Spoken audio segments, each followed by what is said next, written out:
C'est pas parce que ça ne se voit pas que la personne n'a pas un handicap grave.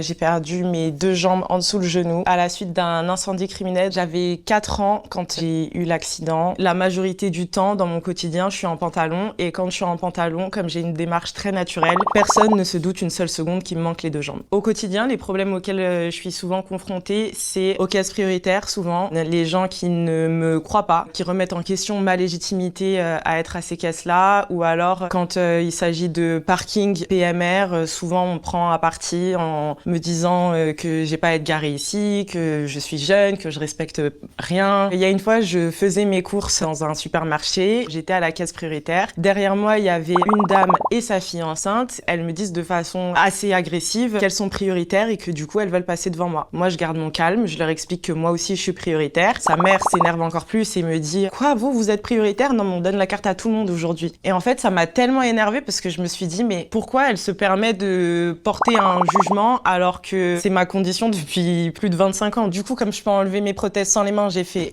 comme ça.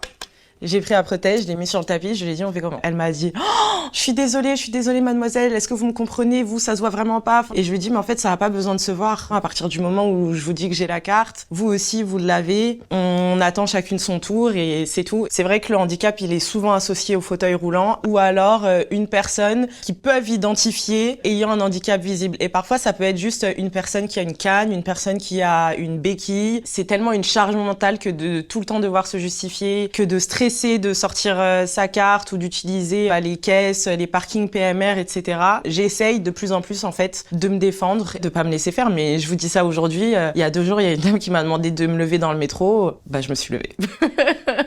Je n'ai pas à me justifier, mis à part auprès de personnes garantes des caisses, auprès de policiers éventuellement. Il y a des gens, une minorité, mais qui vont me dire oui, mais si tu arrives à marcher naturellement ou si tu arrives à porter des talons, tu n'as pas plus besoin d'aménagement qu'une personne en fauteuil roulant par exemple. Et je leur dis ok, sauf que vous ne savez pas ce que c'est que d'avoir de prothèses, les douleurs fantômes, le fait que parfois j'ai des plaies aux jambes et que du coup je peux pas marcher longtemps. En enlevant mes prothèses comme ça, j'ai envie de renvoyer les gens au fait que on ne sait vraiment pas qui on a en face de soi et que c'est pas parce que ça ne se voit pas que la personne n'a pas un handicap grave.